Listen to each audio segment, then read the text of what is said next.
हम सभी को कृतार्थ करे।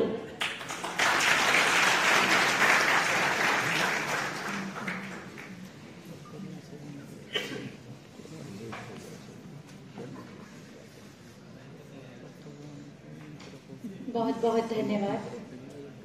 ये आज मेरे लिए बहुत ही सौभाग्य की बात है कि आज एक बार फिर मैं आप सबके मध्य उपस्थित हूँ। सर्वप्रथम मैं परम पूजनीय स्वामी चिन्मयानंद सरस्वती महाराज जी का धन्यवाद करना चाहती हूँ, जिनके आशीर्वाद के फलस्वरूप 2018 के बाद एक बार फिर से बहुत ही सुंदर रूप में मुमुक्ष महोत्सव का आयोजन किया जा रहा है, जिसके लिए हम हमेशा इंतजार करते थे और 2018 में भी मेरा यहाँ पर आना हुआ था। सौभाग्यशाली हूँ कि आज एक बार फिर आप सबके मध्य उपस्थित हूँ। और ये मुमुक्ष महोत्सव जिसका उद्देश्य और जिसकी महिमा का वर्णन किया जा चुका है, कितना अहम रोल प्ले करता है, ये आप समझ सकते हैं कि जब हम आजादी के 75वें वर्ष में हैं, इस विशेष वर्ष में ये महोत्सव बहुत ही आनंदमय हो जाता है। और इसके साथ ही साथ जब हम ज्ञान विज्ञान की बात करते हैं, ये संगोष्ठियां जो आपके महाविद्यालय में आयोजित की जा रही हैं बहुत ही महत्वपूर्ण हो जाती हैं उस समय में जबकि बहुत ही लंबे समय के बाद स्कूल और कॉलेज के परिसर खुले हैं। मैं धन्यवाद देती हूँ हमारे बीच उपस्थित डॉक्टर CS शुक्ला जी का, जो कि बहुत लंबे समय से हेड ऑफ द डिपार्टमेंट रहे टीचर एजुकेशन में वर्धमान कॉलेज बिजनौर में। एक विद्वान हम सब के मध्य उपस्थित है, जिनको सुनने का मौका अभी हमें बहुत जल्दी प्राप्त होगा। मैं आभार व्यक्त करती हूँ प्रोफेसर AK शर्मा जी का, जो कि सेक्रेटरी हैं SS कॉलेज के और SS लॉ कॉलेज के भी। डॉक्टर अनुराग अग्रवाल जी हैं principal SSC college. Doctor Meena Sharma ji हैं इस सेमिनार की coordinator. Doctor Prabhat Shukla ji organising secretary, जिन सब की जानिब से और अतः प्रयास से हमें आज इस संगोष्ठी में भाग लेने का सौभाग्य प्राप्त हो रहा है।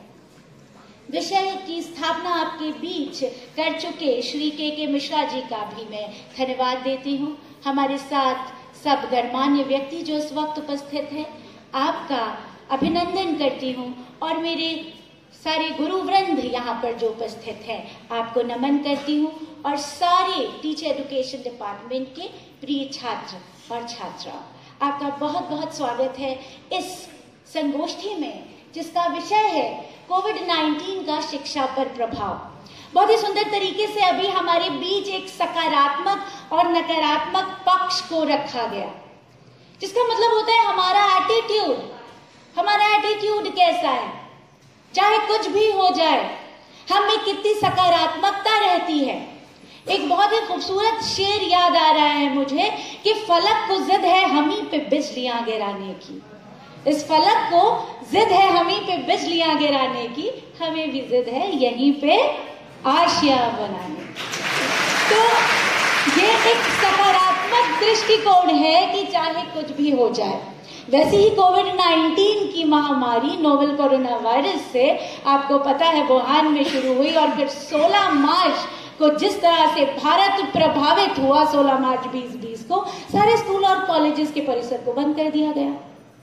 कोई तैयार था इसके लिए? कोई भी नहीं। किसको नहीं पता था कि ये महामारी आने वाले समय में कैसा स्वरूप लेने वाली है, क्या होगा हमारी शिक्षण संस्थाओं का, क्या होगा हर किसी कामकाज का जो कि इस बंदी से प्रभावित होंगे, कैसे प्रभावित होंगे, ये किस दिशा में हम सबको ले जाएगी।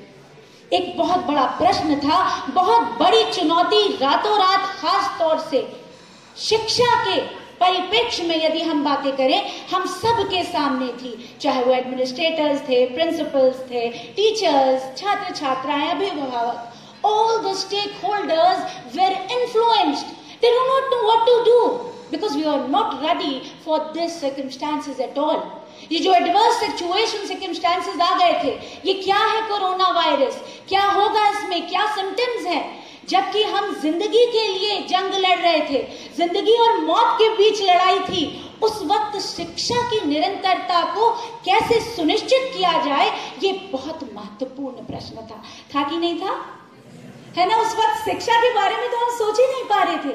जो सर्कमस्टांसेस उत्पन्न हुए थे, लेकिन ऐसी स्थिति में रातों रात शिक्षा का परिदृश्य बदल गया। अभी तक जो पारंपरिक शिक्षा थी, पारंपरिक रूप से, ट्रेडिशनल रूप से जो हम स्कूल में जा रहे थे, विद्यालय में आते थे, कक्षा में बैठते थे, रातों रात मोड चेंज हो गया, ऑनलाइन टीचिंग होने लगी। ऑनलाइन ये क्या है? अरे अधिकतर लोगों को तो ये पता ही नहीं था कि ये ऑनलाइन होता क्या है। ऑनलाइन डिवाइसेस क्या है? ये एंड्रॉइड मोबाइल क्या है, स्मार्ट मोबाइल क्या है, लैपटॉप क्या है, टैब्स क्या है, ऑनलाइन प्लेटफॉर्म्स क्या है, सिंक्रोनस एसिंक्रोनस स्ट्रैटेजीज क्या है, क्या मॉडल्स हैं हमारे ऑनलाइन लर्निंग के, शिक्षक कैसे पढ़ाए और छात्र कैसे पढ़े, अधिगम को, लर्निंग को कैसे सुनिश्चित किया जाए। ऐसे देश में जहां की जनसंख्या इतनी विशाल हो, जहां पर लगभग 2050 मिलियन पूरे विश्व में स्टूडेंट प्रभावित हुआ हो, जहां पर लगभग 32 मिलियन से अधिक विद्यार्थी यहाँ पर हमारे राष्ट्र में प्रभावित हुए हो परोक्ष और प्रत्यक्ष रूप से, क्या किया जाए? ऐसे में चुनौतियों को के ऊपर किसी न किसी तरह का समाधान प्राप्त करना, शिक्षा सुचारू रूप से चलती रहे, ऑनलाइन शिक्षा के माध्यम से कक्षाओं की स्थापना की जाए, शिक्षकों को इस ऑनलाइन मोड के लिए तैयार किया जाए, अपने में बड़ी चुनौतियां थी। साथ ही जो छात्रों का मोड परिवर्तन हुआ था, चाहे वो मानसिक रूप से हो, शारीरिक रूप से हो, मनोवैज्ञानिक रूप से हो, इसकी बहुत बड़ी चुनौती थी।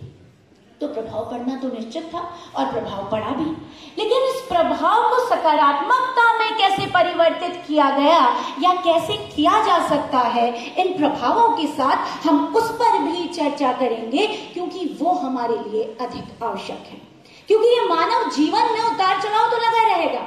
कभी कोरोना वायरस से ये भी एक वायरल इन्फेक्शन बन के हमारे बीच विद्यमान रहेगा, और जिस तरीके से ये आया, फ्लू है या फिर निमोनिया है, इसी तरीके की एक महामारी के रूप में इसकी जो स्थापना हुई है, तो इससे हम बहुत लंबे समय तक डर कर नहीं जीत सकते। हमें निकलना होगा, आगे बढ़ना होगा, और शिक्षा का माध्यम एक ऐसा माध्यम है जो कि हर एक माध्यम के ऊपर अपना प्रभाव छोड़ता है। सबसे बड़ा प्रभाव जो पड़ा वो ड्रॉप आउट रेट पर था। आप भी अपने आसपास जब देखेंगे तो बहुत बड़ी संख्या में जो स्कूल जाने वाले विद्यार्थी थे, छात्र छात्राएं थी, या उच्च शिक्षा में अपना एडमिशन कर चुके थे, ऐसे बच्चे जिनको शिक्षा को परोक्ष या प्रत्यक्ष कारणों से छोड़ना पड़ा। वो अपनी शिक्षा को पूरी नहीं कर पाए। बड़े बड़े सर्वे में जब एनएसओ की बात करते हैं तो ये आंकड़े निकल कर आते हैं कि लगभग यदि स्कूल जल्दी नहीं खुलते तो 42% बच्चे स्कूल जाना बंद कर देते, जो कि स्कूल खुलने के कारण ये दर घट गई है। तो ये जो ड्रॉप आउट रेट था, इसके कई कारण थे। ये जो प्रभाव पड़ा, इसके कई कारण थे। जो आकस्मिक रूप से बंदी हुई, अचानक जो हमारे सभी संस्थाएं, सभी उद्योग बंद हुए, दुकानें बंद होनी पड़ी, सारे कामकाज बंद हो गए, तो उसका सीधे सीधे एक बड़ा प्रभाव में, और आप जानते हैं, आर्थिक रूप से पड़ा, आय में पड़ा, माता पिता की आय में पड़ा, और खासतौर से उन परिवारों में पड़ा जो वंचित वर्ग के थे, गरीब थे या प्रवासी मजदूर थे। ऐसे बच्चे, ऐसे लोग जिनके बच्चे स्कूलों में या फिर उच्च शिक्षा ग्रहण कर रहे थे, उन पर प्रभाव पड़ा। लेकिन इसके लिए बहुत जल्दी प्रयास भी हुए। ऐसे प्रयास हुए कि छात्रों को ऑनलाइन ट्रेनिंग के जरिए, शिक्षकों को ऑनलाइन ट्रेनिंग के जरिए डिजिटल टेक्नोलॉजी से अवगत कराया गया। जो हमारे साधारण मोबाइल थे उसमें मैसेज के थ्रू, सिंपल असाइनमेंट्स के जरिए कोशिश की गई कि छात्र शिक्षा से जुड़े रहें।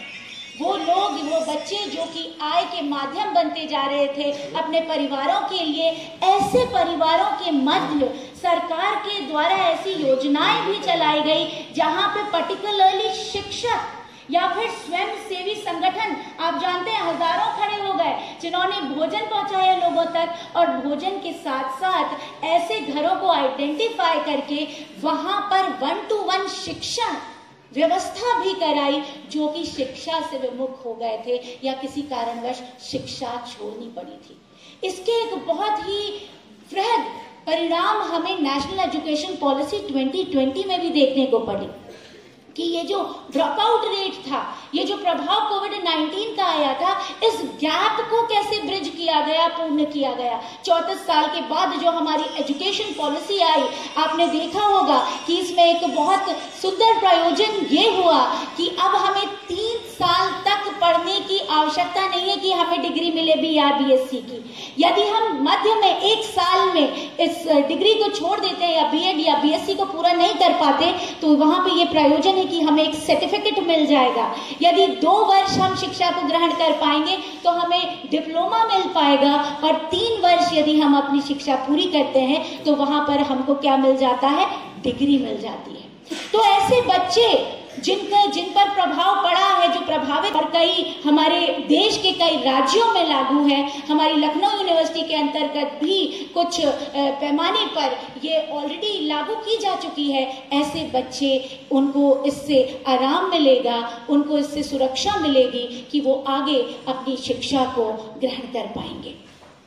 दूसरा एक प्रभाव जो हम देखते हैं, बात करते हैं, हमेशा आप सब टीचर एजुकेशन डिपार्टमेंट से संबंध रखते हैं, हम बात करते हैं अधिगम के प्रतिफल की। बात करते हैं अधिगम का प्रतिफल क्या है, सीखने के परिणाम क्या हैं, हम क्यों सीखते हैं, क्या उसका हमारे ऊपर प्रभाव पड़ता है। तो ये जो अधिगम के प्रतिफल हैं, इस पर प्रभाव पड़ा है कोविड-19 की इस महामारी से, क्योंकि जो हम 1-to-1 टीचिंग क्लासरूम में कर रहे थे, जिस तरीके से शिक्षक और छात्र का एक डायरेक्ट संबंध था कक्षा में, वहां पर हम बातें करते थे, किसी भी तरह की दिक्कत या परेशानी है तो तुरंत हम अपने टीचर के पास जाते थे, और टीचर भी हमारी कक्षा में हम पर पूरा ध्यान केंद्रित करते थे कि जो इंडिविजुअल डिफरेंसेस के कारण विषय वस्तु को सीखने में, समझने में, परखने में जो हमें कठिनाई होती थी, उसका भी तुरंत निवारण हो जाता था। लेकिन ऑनलाइन एजुकेशन से जो डिस्टेंस हमारे बीच बढ़ी है, और कुछ ऐसे विषय थे जिनको शायद ऑनलाइन पूरी तरह से तैयारी ना होने के कारण उसकी समझ हमारे बच्चों तक नहीं पहुंची, जैसे कि वो विज्ञान के विषय हैं या वो आपका गणित है। ऐसे विषयों में छात्रों में खास तौर से सर्वेक्षण बताते हैं कि प्रतिफल में कमी आई है, अधिगम प्रतिफल या परिणाम कम हुए हैं, जिसके कारण जो अंक प्रणाली है या इवैल्यूएशन का सिस्टम है, मूल्यांकन की पद्धति है, वो भी प्रभावित हुई है। इसका सीधा सीधा संबंध हमारे छात्रों के समाजीकरण पर पड़ा है, चाहे वो किसी भी स्तर के हो, प्राथमिक, माध्यमिक, उच्च। जो समाजीकरण एक मूलभूत आवश्यकता है, सोशलाइजेशन, जिसका सीधा संबंध हम पर मानसिक रूप से पड़ा, मनोवैज्ञानिक रूप से पड़ा, स्वास्थ्य पर पड़ा, जो कि एकदम से हमारी ऑनलाइन शिक्षा प्रणाली आ गई, और ऑनलाइन जो डिवाइसेस थी, डिजिटलाइजेशन था, जिसको हमने इस दौर में, महामारी के दौर में एक मुख्य प्रवर्तक के रूप में देखा, क्योंकि इसके अलावा हमारे पास कोई विकल्प उपस्थित नहीं था। और इससे जो चेंजेस आए हैं पॉजिटिव, उसको भी मैं आपके साथ शेयर करूंगी कि कितनी सुंदरता से महामारी की इस कठिन परिस्थितियों में भी हमने डिजिटलाइजेशन से क्या क्या प्राप्त किया। तो ये जो सोशल डिस्टेंसिंग बढ़ी है, अचानक बच्चे अपने स्कूल के परिसर से, विद्यार्थियों से, दोस्तों से, अपने सहपाठियों से दूर हो गए, तो उनको ये समझ में नहीं आ रहा था अब हम बात किससे करेंगे। कई समस्याएं ऐसी थी जो कि हम दोस्तों से ही बात करके करते थे या उनसे मिलकर करते थे। अचानक से दूरी बढ़ जाने के कारण, दोस्तों से ना मिल पाने के कारण, हम व्यथा जो अपनी थी या दुख दर्द था दोस्तों से नहीं बांट पा रहे थे। माताजी, पिताजी, घर में लोगों से इतनी बात हमारी नहीं हो पाती थी, और इसका सीधा सीधा संबंध हमारे स्वास्थ्य पर पड़ा, मानसिक स्तर पर पड़ा कि अवसादग्रस्त भी हमारे छात्र रहे, शिक्षक भी रहे, और समाज के हर एक व्यक्ति की तरह इसका सीधा सीधा प्रभाव शैक्षणिक परिवेश में भी देखने को मिला।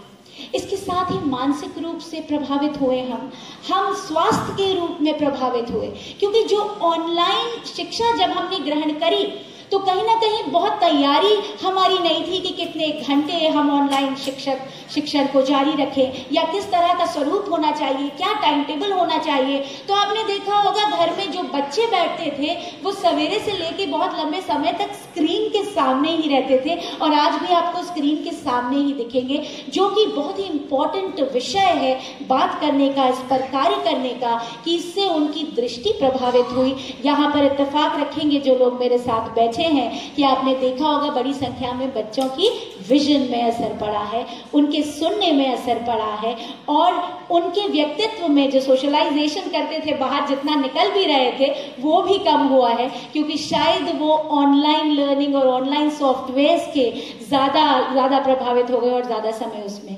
बिताने लगे। साथ ही एक और महत्वपूर्ण प्रभाव जिसकी मैं बात करूंगी, डिजिटलाइजेशन तो हो ही गया है, साथ में ये चल रहा है, शिक्षकों के ऊपर पड़ा।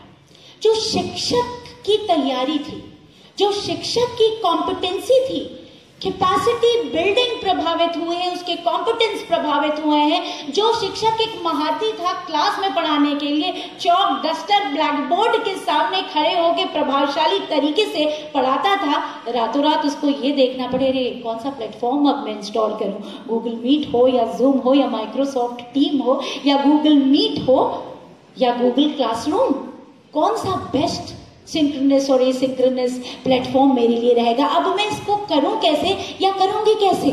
उसके साथ डिजिटल डिवाइसेस के लिए इंटरनेट की उपलब्धता।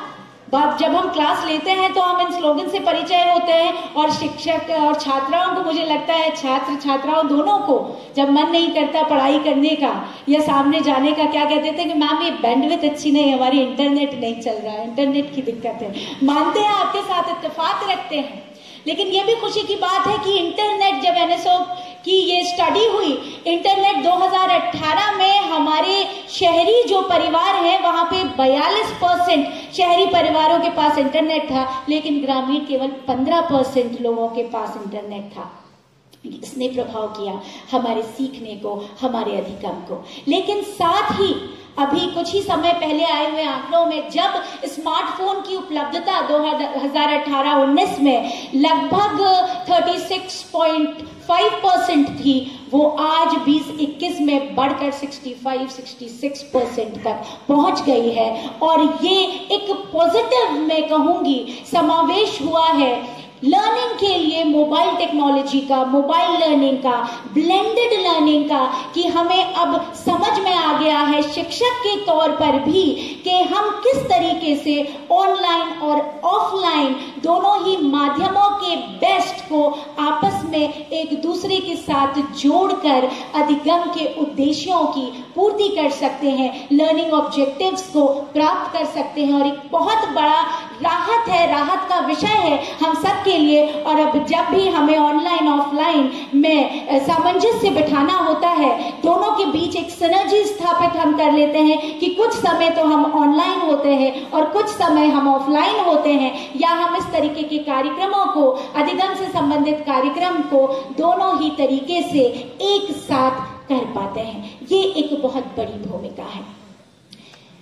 ऑनलाइन आने से जो डिजिटल डिवाइसेस को शिक्षकों को ग्रहण करना पड़ा, उसको सीखना पड़ा, ये एक बहुत बड़ा पॉजिटिव संदेश हमारे समाज में गया। हमारे देश का जो डिजिटल कॉन्सेप्ट था उससे उसकी हेल्प हुई है, एक उद्देश्य की पूर्ति हुई है। क्योंकि आपने देखा होगा कि हर जगह डिजिटलाइजेशन था, डिजिटल टेक्नोलॉजी थी, और हर तरह से, चाहे वो आप लो कॉस्ट कहें, हाई कॉस्ट कहें, हर तरह की टेक्नोलॉजी विद्यमान थी। लेकिन हमारे शैक्षिक स्तर पर इस परिवेश में जो अधिगम से जुड़ा हुआ था, यहाँ पे सबसे कम टेक्नोलॉजी थी, और हम शायद अध्यापक के रूप में, छात्र के रूप में इसे ग्रहण करने के लिए भी तैयार नहीं थे।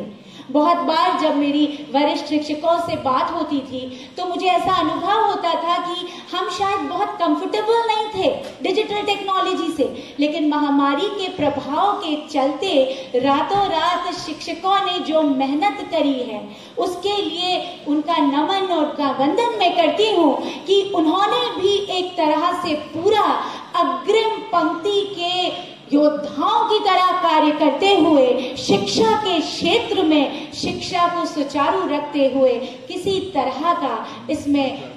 तरह की बाधा नहीं आने दी, किसी तरह का अवरोध नहीं उत्पन्न हुआ। रातों रात जग कर, पढ़कर, घर में बच्चों से भी सीखकर उन्होंने डिजिटल टेक्नोलॉजी जो कि 21st सेंचुरी स्किल है, इसको प्राप्त किया और इसके जरिए देश के डिजिटाइजेशन की जो एक प्रोसेस है उसको भी गति प्रदान करी।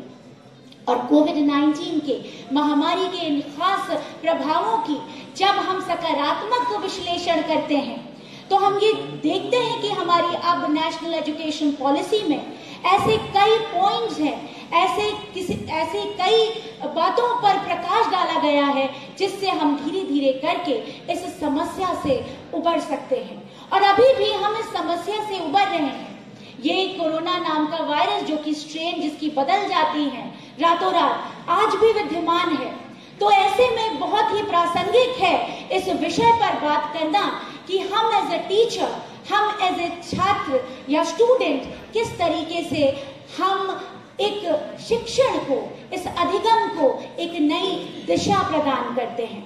आवश्यकता है इस पर कार्य करने की, आवश्यकता है इस तथ्य को समझने की कि बाधाएं तो आएंगी, लेकिन इन बाधाओं के फलस्वरूप हम शिक्षक और छात्र के कर्तव्य का निर्वहन कैसे कर सकते हैं, किस तरीके से अब हमारे पास जो एक डिजिटल टेक्नोलॉजी है उसका मीनिंगफुल और पर्पसफुल प्रयोग करके पारंपरिक रूप से जो हम शिक्षा ग्रहण करते हैं उसको किस तरीके से और सजा सकते हैं, संवार सकते हैं। तो मैं साधुवाद देना चाहूंगी और एक बार धन्यवाद देना चाहूंगी इस सुंदर विषय पर आज इस संगोष्ठी को आयोजित करने के लिए। और भी वक्ता है और अभी हम अपने माननीय शुक्ला जी से भी इस विषय पर सुनेंगे। अपने वाणी को विराम दूंगी और आप सबसे बस यही कहना चाहूंगी कि परिश्रम ही एक ऐसा माध्यम है जिससे कि हमारे ऊपर महामारी के चाहे कितने ही प्रतिकूल प्रभाव क्यों ना आए हों, हम उन्हें अपने लिए अनुकूलित कर सकते हैं। कहते हैं उद्यमेन ही सिद्ध्यन्ति कार्याणि न मनोरथे नहीं सुप्तस्य सिंहस्य प्रविशन्ति मुखे मृगा। तो निरंतर आगे चलना है, ऊर्ध्वं तिष्ठति तिष्ठतः। हमें हमेशा आगे बढ़ना है, आगे चलना है, आगे बढ़ते रहना है और तभी हम महामारी के फलस्वरूप इस बड़ी महामारी के से जो ये प्रॉब्लम्स उत्पन्न हुई हैं, I think we can really overcome all this problems. बहुत धन्यवाद आप सबको मुझे यहाँ आमंत्रित करने के लिए, ये समय देने के लिए। जय हिंद, जय भारत।